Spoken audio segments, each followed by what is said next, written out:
channel. Well, my name is Brenda, and for those that are new to my channel, hi, welcome. This is me, and this is Valery. She's 1 year old, and today I will be doing a story time about my miscarriage and how it happened, because a lot of people want to know. And so, well, as y'all may or may not know, I had a miscarriage. I was around 7 weeks or so, and so on my first doctor's appointment, nothing showed up. It was just an empty sac. So then they were like, just come back another day, and we will do you another ultrasound. Maybe it's too early to find out if to see how your baby's growing and stuff like that. So then I was like, okay, I was all excited, and I was like, oh, maybe I wasn't able to see him or see her because it was too early. So yeah, and then they were like, okay, you can come back in 2 weeks and we can do you another ultrasound. So then I was like, okay. So I went to the second appointment, and sadly the same thing happened. Nothing showed up. It was just an empty sac. So yeah, and then after that they had told me that I had three options. One, I was able to wait more time to see what, like, the process and everything. And then the second one, it was if I was able to be referred to a hospital so they can do a legrado. So then I was like, and then they were like, yeah, I was like, is there any another option I can do? And then they were like, oh, we can prescribe you some pills so you can just insert them yourself in your private part, and like let it like just by itself like happened. So then I was like, no, I just prefer the second one, to go to the hospital and just get this over with. So then they were like, okay. So then I talked to some lady, and she referred me to a hospital. And so yeah, I was referred to the hospital on the 20th of February. I was supposed to go on the 20th for a consultation, and then after that, they were gonna schedule me for all the process and everything. And then I was like, okay. So then they were like, okay, yeah, you can go home and just wait for the time. And so then they gave me some papers to take to the hospital and everything, but the process se adelantó. I had just gotten home from the clinic, and I was bleeding, but it wasn't like reddish, it was just like pinkish. So then I was a little bit like scared. So then I told my mom, and my mom was like, just call a nurse at the hospital. So I did, and then they were like, just wait until it gets to like red. So then I was like, okay. So the next day came by, I was bleeding a little bit. It was just so yeah. After I saw the bleeding, I told my mom, and then I called my sister, so she was able to drop us off at the hospital. So then I went in the hospital, and I told them everything that was going on. So then they just took my vitals, and then they were like, you need to wait until our doctor can see you. So then I was like, okay. So 3 hours went by, and I had went to go eat because I haven't eaten nothing. Ya me habían sacado sangre. I had already given some urine samples and everything. And then I went to the cafeteria right there at the hospital. So then I was fine and everything, but I was ordering food, and then I felt a little bit dizzy. So then I went to sit down, and then I told my mom that I felt like I was gonna faint. So then I told her, and then she was like, okay, sit down, I'm gonna go pay for the food. And then I started like sweating like really bad, y sentía que me iba a desmayar. Y después I felt like I was gonna vomit. So then I went to the trash can and I vomited, and then I ate something. And then after that, I went back to the waiting room. I think I waited 1 more hour, and then I was going to the restroom, in and out, because like I felt like I needed to pee. And then I needed to change a pad because I was also bleeding. So then I changed my pad around 4 times. And then I went to the waiting room, and I told my mom, I was like, Mom, I don't think I'm gonna be able to wait no more because I'm bleeding. So then I'm bleeding a lot. So then she was like, oh, well, what hospital we can go? So then I asked my cousin, and then she gave me an address so I can go to another hospital where she delivered. And yeah, so then I was walking to because the hospital where I went, it was just like 4 minutes or 5 minutes just walking. So then I was like, I guess we can just do it. And then what's it called? Keep in fact that it was me, my mom, and Valery. My mom was having to deal with Valery all this time, and most of the hospital, I feel like water came, like como que se salió agua. Se sentía como que si mi water had broke or something. So then I was like, Mom, me siento mojada. She was like, no, se te siente que estás mojada, pero no estás manchada ni nada. So then we went upstairs, and then my mom se sentó in the waiting room because I had already signed in and everything on the other hospital, on the second one. So then I had went to the restroom. I was just changing my pad. Everything was normal. And then I felt like a big ass clot came out.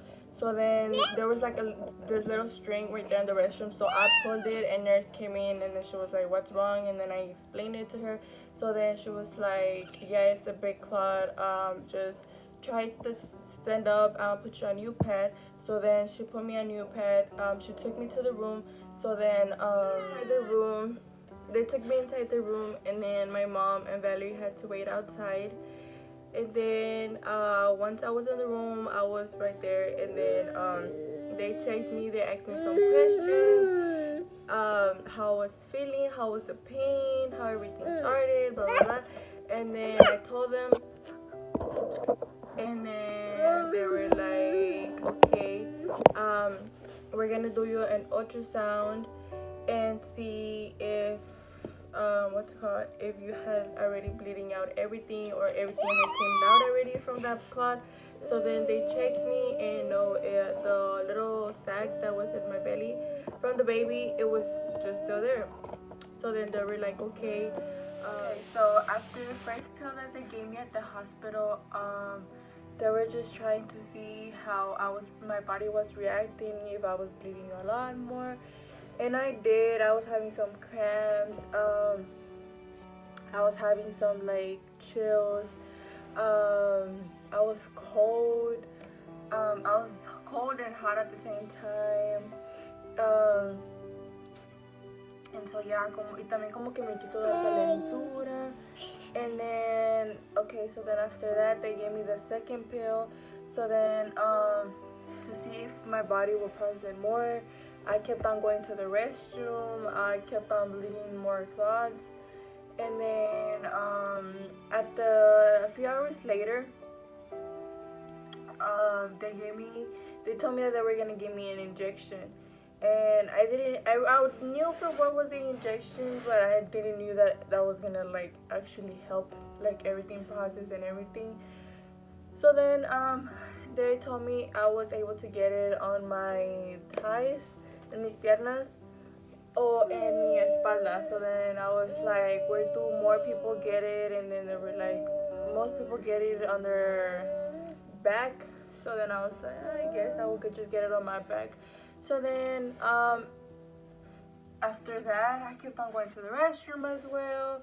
But then there was like this time where like I felt like water came out. I don't know if it was supposed to be my water breaking, or I don't know. But then they checked me. They did me another. Then they did me the ultrasound, and they checked, and they said that they was able to go inside down there and check if there was anything. So then they were like, okay, we're gonna go in there and check if there's something in there still. And yes, the little bag was right there on my uterus. So then they was able to take it out con unas pinzas.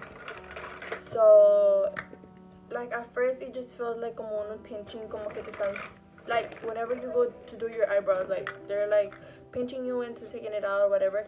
So it felt like that at first, but then I don't know if it was just so like stick to my body that I felt it, and then tears came out. And then my mom was able to come in after that, and I don't know, I just started crying because I felt so empty. And then the nurses and my mom was like, well, just things happen for a reason, just try to stay strong. It's nothing that you did wrong or your partner, it was just things just happened. And then after that, a few hours, I was able to go home. And then my sister picked me up and picked us up, and then she brought me home.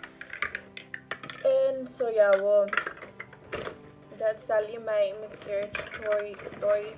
And well, yeah, things happen for a reason. I'm trying to stay the most strong I can, the most estar lo más ocupada que pueda y no pensar las cosas.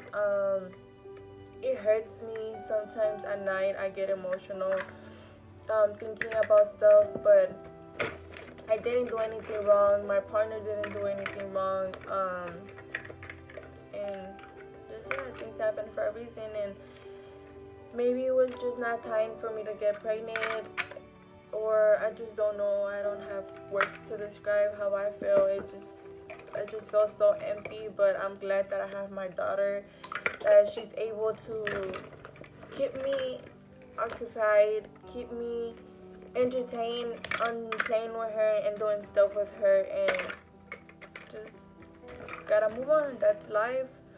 There's times where like happiness comes, there's times where there's sadness and just other stuff.